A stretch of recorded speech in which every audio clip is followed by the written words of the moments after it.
প্রথমে কিন্তু আমাদের রাষ্ট্রপতি শাসিত সরকার দিয়েই সরকার পরিচালনা হয়েছিল। যখন শেখ মুজিবুর রহমান পাকিস্তানে গ্রেফতার ছিলেন তখন তিনি রাষ্ট্রপতি ছিলেন, ভারপ্রাপ্ত ছিলেন সৈয়দ নজরুল ইসলাম সাহেব প্রবাসী সরকারের সময়।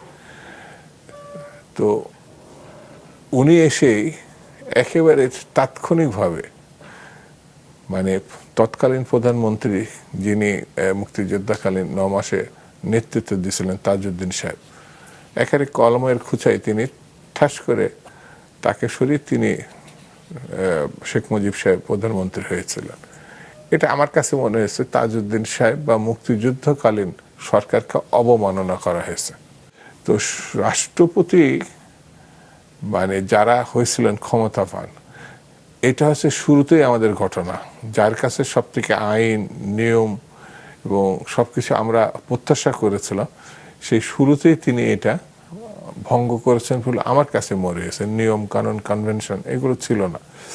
সেই যে শুরু হয়েছিল, পরবর্তী অনেক সময় দেখা গেছে অনেক অপ্রত্যাশিত ঘটনা আমরা মুখোমুখি হয়েছে।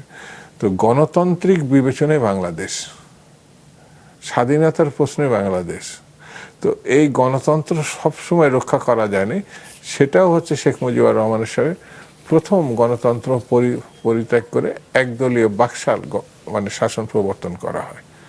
অর্থাৎ তিনি সে শুধু প্রধানমন্ত্রীর উপর আঘাত এনেছিলেন মুক্তিযুদ্ধ তা না, তারপরেও এই গণতন্ত্রই তিনি পরিত্যাগ করেছিলেন।